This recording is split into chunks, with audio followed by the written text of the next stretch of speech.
কত প্রকার ও কি ওর দুইটা পা ধরে যখন ছিঁড়ে দিব জুলাই যোদ্ধারা, এবং ওর ওই জায়গার মধ্যে একটা বাস ঢুকে যখন শাহবাগের মধ্যে খারাপ করে রাখবো, তখন বুঝতে পারবেন। প্রিয় দর্শক, যেদিন এই মহিলা মিডিয়ার সামনে বলেছিল যে জুলাই যোদ্ধা আবু সাইদ টাইটানিক স্টাইলে আহ, হাত উঁচু করে দাঁড়িয়েছিল, তারপর তার বন্ধুরা মিলে তাকে সেখানে হত্যা করেছে, অর্থাৎ ছাত্ররাই তাকে হত্যা করেছে।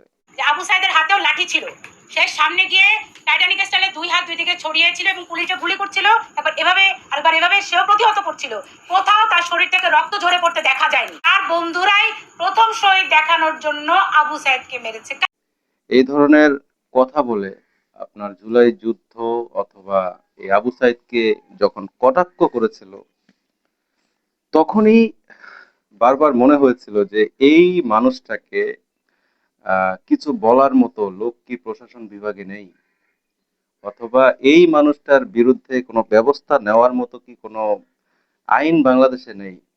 অথচ দেখেন, সময়ের ব্যবধান, আসলে মানুষ যখন অতিরিক্ত বেড়ে যায় তখন তার ব্যাপারে উপর থেকেই ফয়সালা হয়। আজকে প্রশাসন বিভাগের প্রয়োজন হয়নি, আজকে কিন্তু তিনি পুরো রাষ্ট্রের কাছে, সমাজের কাছে লাঞ্ছিত।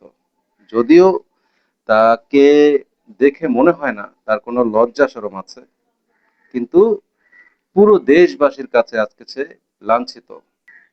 শুধু আফসোস এতটুকুই যে ভাই তাকে থাপ্পড় মারলো, সে শুধুমাত্র একটা থাপ্পড়ই মারলো। সে যদি আরো দুই চারটা লাত্তি, তারপর মানে আরো যদি দুই চারটা দিত, তাহলে হয়তো আরো বেশি ভালো লাগতো। যাই হোক, সে যতটুকু করেছে তার জন্য তাকে অনেক অনেক ধন্যবাদ। আর অবশ্যই এই মহিলাটাকে দেখে একটা বিষয় শিখলাম, সেটি হচ্ছে যারা দেশের স্বার্থে নয়, শুধুমাত্র নিজের স্বার্থে রাজনীতি করে, তাদের মন মানসিকতা ভাই অনেক খারাপ।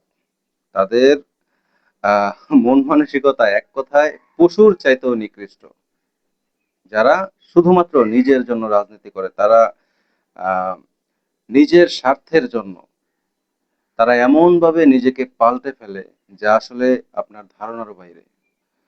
আপনি যখন নিজের স্বার্থে রাজনীতি করবেন, নিজের স্বার্থের জন্য যা খুশি তা করার চেষ্টা করবেন, তখন আপনার জন্য আল্লাহই যথেষ্ট হয়ে যাবে।